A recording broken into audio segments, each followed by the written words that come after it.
Children, hey, they come into the world every day, and sometimes people talk about them, especially if it's uncertain as to who the father of the child was.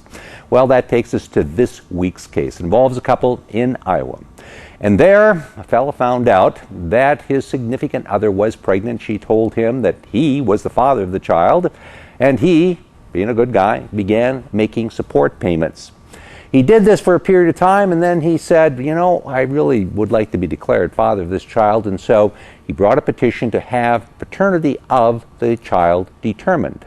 Blood tests were taken, went forward, and surprises of surprises. You are not the father. So as a result of that, he said, not unsurprisingly, I am not happy. He sued girlfriend, now ex-girlfriend, saying, hey, you defrauded me and I am suing you for paternity fraud. Now, paternity fraud is a cause of action that exists in some states and basically says that if a female tells a guy that he is the father of the child when in fact he is not, that man can recover from her those various costs, those various expenses, that money that he paid as a result of his good faith belief that he was the father of the child. Well, the case went forward, and this woman then argued through her lawyers that here in Iowa, we do not have a cause of action for paternity fraud. No such thing on the books. Therefore, you don't get any money. Well, the case was appealed, went all the way up to the Iowa Supreme Court. There, the Iowa Supreme Court looked at it and they said, well, you know what? You're right. We in Iowa do not have a cause of action for paternity fraud. However, the way in which he has brought this suit, the way in which he has filed his complaint, he contends essentially that he was defrauded. Well, fraud is a common law cause of action.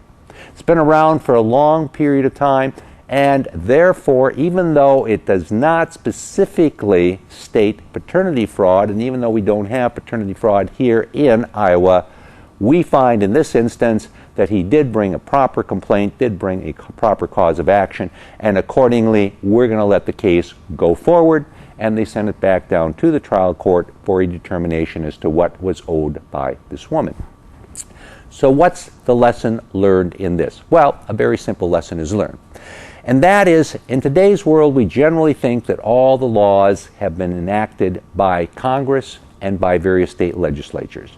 In reality, we still have what's referred to as the common law. What is the common law? The common law is made up of cases that have been decided, one case after another, over the centuries, and the courts can still look to these cases and say, that is the law that governs. It's the common law. It's the law that the courts have invoked when they have confronted situations similar to this, and that is the law that applies.